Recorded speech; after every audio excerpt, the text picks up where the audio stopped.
ये है होंडा की SP 125 सीसी का डिस्क ब्रेक OBD2 का रेड वाला कलर 2026 मॉडल और इसके फीचर्स, माइलेज, टॉप स्पीड और ये बाइक आपको कितने रुपए की ऑन रोड आपको पड़ेगी ड्रम और डिस्क वेरिएंट में। सबसे पहले फ्रंट की बात करें तो ग्लॉसी ब्लैक कलर का वाइजर है, यहाँ पर होंडा का स्टिकर है और बाइक की जो फ्रंट वाली जो हेडलाइट है ना ये सेम मिलती जुलती मतलब कि सेम वही है जो SP 160 बाइक में आपने मोस्टली यहाँ पर जो खड़ी है इसमें देखी होगी।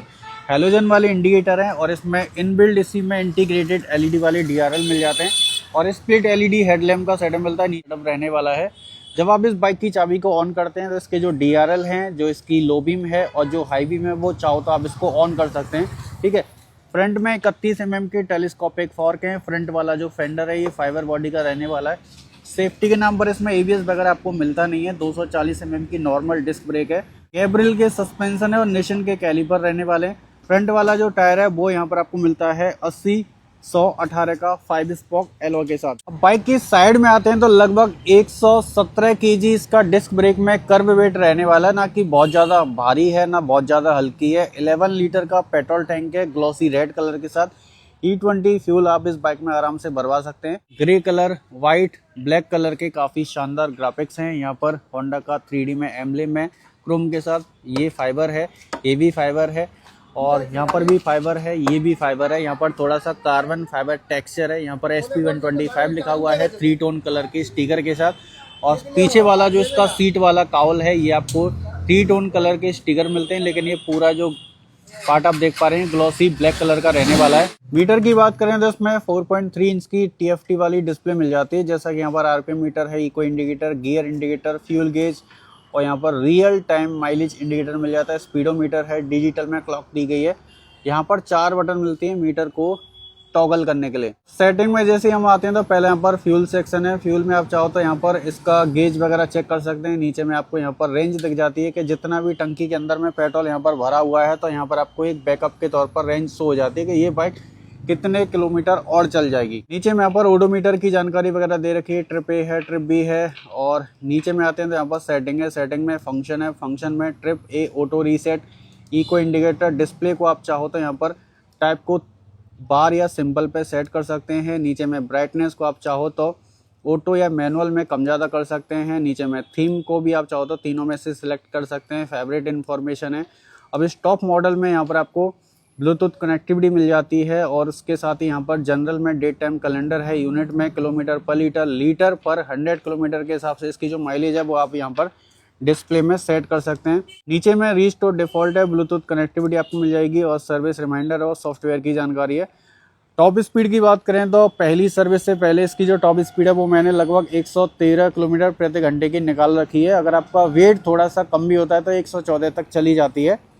और प्रैक्टिकल अगर मैं इसके माइलेज की बात करूं तो मैंने 3-4 महीने ये बाइक पहले ख़रीदी थी और अगर आप इस बाइक को 90-100 की स्पीड में, हाई स्पीड में हाईवे पर चला रहे हैं तो इसकी जो माइलेज है वो 41 से 42 के बीच में ही आती है, इससे ज़्यादा ये देती भी नहीं है। सिटी में अगर आप इस बाइक को चलाते हैं तो 55 से 60 की ये बाइक आपको आराम से माइलेज दे सकती है। अगर आप इस बाइक को 50 की स्पीड में हाईवे पर नॉन स्टॉप लगातार चलाते हैं खाली हाईवे पर तो ये आराम से आपको 70-75 तक का भी माइलेज आपको दे सकती है। इसमें कोई भी बड़ी बात नहीं है। यहाँ पर इंजन किल, सेल्फ स्टार्ट आपको एक ही बटन में मिलेगा, जिसमें यहाँ पर आइडल स्टार्ट स्टॉप वाला फंक्शन है।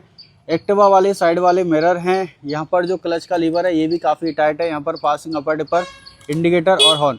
जो इसके बार एंड हैं वो कंपनी को यहाँ पर मेटल के देने चाहिए, जो कि इसमें प्लास्टिक बॉडी के हैं और ये बहुत जल्दी निकल भी जाते हैं, बहुत ज़्यादा लूज रहते हैं। हैंडल बार यहाँ पर काफ़ी अपराइट मिल जाती है। हैंडल बार काफ़ी ऊंची है। रेडर 125 की तरह इस बाइक को चलाते समय आपको बहुत ज़्यादा बॉडी को झुकाना नहीं पड़ेगा और इसमें जो सीट है वो थोड़ी सी हार्ड आपको मिलती है, बहुत ज़्यादा सॉफ्ट नहीं है। तो कंपनी को इसकी जो सीट है वो थोड़ी सी मुलायम करनी चाहिए। सेगमेंट में जितनी भी बाइक आती हैं सबकी सीट इससे ही ज़्यादा मुलायम है। बाइक सिर्फ अपने इंजन की वजह से बिकती है, क्योंकि ये जो इंजन है ना ये काफ़ी ज़्यादा रिलायबल है, एक भरोसेमंद वाला इंजन है। मतलब कि आप इस पर आंख बंद करके विश्वास कर सकते हैं कि ये इंजन भाई आपको बहुत जल्दी धोखा नहीं देने वाला है। इसमें किक और सेल्फ दोनों ही चीज़ें मिल जाएंगी, लेकिन यहाँ पर होंडा वाले बहुत ज़्यादा कॉस्ट कटिंग करते हैं। पहली बात तो भाई ये कैटालिटिक कन्वर्टर के ऊपर में कोई भी मफलर गार्ड नहीं है, जिससे आपके जूते, चप्पल, पैर वगैरह जल सकते हैं। पैर आपका टच हो सकता है, लेकिन ये चीज़ आपको हीरो या TVS में देखने को नहीं मिलती है। यहाँ पर भी होंडा वाले यहाँ पर कॉस्ट कटिंग करते हैं। पहला इसमें जो फुटरेस्ट हैं एकदम बेसिक से रहने वाले हैं, क्योंकि जिस कीमत में ये बाइक आती है तो उस हिसाब से इसमें फुटरेस्ट आपको फोल्डेबल मिलने चाहिए। तो 60-70 हज़ार रुपये की जो भाई प्लेटिना आती है ना, उसमें भी आपको इससे बढ़िया ब्रेक पेडल मिल जाता है। 163 mm की इसमें आपको ग्राउंड क्लियरेंस आपको मिल जाती है। इंजन और पावर की बात करें तो इसमें आपको मिलता है 124.7 सीसी का air cold 4 stroke single cylinder VS6 FI OED 2B complaint वाला रिफाइन इंजन। ये इंजन आपको देता है 10.8 PS की मैक्स पावर और ये इंजन आपको लगभग 11 Nm का टॉर्क आपको निकाल कर देता है। जबकि बाइक के रियर में चलते हैं तो पीछे में हाइड्रोलिक वाले एडजस्टेबल सस्पेंशन है। अगर आप चाहो तो इनको एडजस्टमेंट कर सकते हैं। यहाँ पर एडजस्टमेंट का सेटअप भी दे रखा है। पीछे में ड्रम ब्रेक है 130 mm की और पिछला वाला जो टायर है वो यहाँ पर आपको मिलता है भाई, जो कि आगे वाले टायर से ये जो टायर है पीछे वाला ये 20 mm ज़्यादा वाइडर है। 100-80-18 इसकी प्रोफाइल रहने वाली है और थोड़ा सा ये ब्लॉक पैटर्न वाला टायर रहने वाला है। सबसे पहले तो मैं यहाँ पर चाबी को ऑन कर देता हूँ तो यहाँ पर सिंगल पीस ग्रैब हैंडल है। पीछे में जो टेल लाइट है ये भी सेम वही मिलती है जो आपने SP 160 में देखी होगी। हेलोजन वाले इंडिकेटर हैं, होंडा का स्टिकर है, यहाँ पर रिफ्लेक्टर रहने वाला है। पायदान के साथ यहाँ पर आपको जाली वाला साडी गार्ड मिल जाएगा। फुटरेस्ट यहाँ पर फोल्डेबल हैं। प्लास्टिक बॉडी का चेन सेट कवर रहने वाला है। इसमें 5 स्पीड गियर बॉक्स मिलता है, पहला डाउन और 4 अप। अब मैं उन लोगों को बता देता हूं कि जो लोग मेरी वीडियो में ना कमेंट करते हैं कि भाई इसका जो गियर बॉक्स है ये हार्ड है या नहीं, या मतलब इसके गियर अटकते हैं या नहीं। बिल्कुल भी 0% भी इस बाइक के जो गियर हैं वो अटकते नहीं है। इससे पहले जो SP 125 ओल्ड मॉडल में आती थी उसका जो गियर बॉक्स था वो थोड़ा सा हार्ड था, उसके जो गियर थे वो अटकते थे। लेकिन मैंने भी ये बाइक जो है वो सोच समझ के लिए भाई, और इसका कोई भी गियर न पहला 1 से लेकर 5 तक कोई भी गियर डालने में ना निकालने में अटकता नहीं है। इसका जो गियर बॉक्स है वो काफ़ी ज़्यादा स्मूथ है, तो आप इस पर ट्रस्ट कर सकते हैं। सच में ही मैं बता रहा हूँ, क्योंकि मैंने ये बाइक 3-4 महीने पहले ही जो है वो ख़रीदी थी, ठीक है, ब्लैक कलर में। उसकी आपने वीडियो देख रखी होंगी। माइलेज टेस्ट की आप चाहो तो उसमें वीडियो वगैरह चेक कर लेना, चैनल पर मैंने डाल रखी है पहले ही। और यहाँ पर side stand engine code of sensor रहने वाला है। ये फाइबर है, ये भी फाइबर है।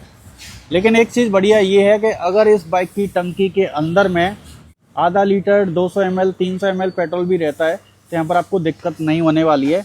इन केस आपको इस बाइक की जो टंकी है वो पूरी आपको यहाँ पर खाली करनी है। अगर आपको टंकी के अंदर में से पेट्रोल निकालना है तो जो मेन पाइप है पेट्रोल की टंकी में से जो पेट्रोल निकालने वाला वो ये वाला रहने वाला है।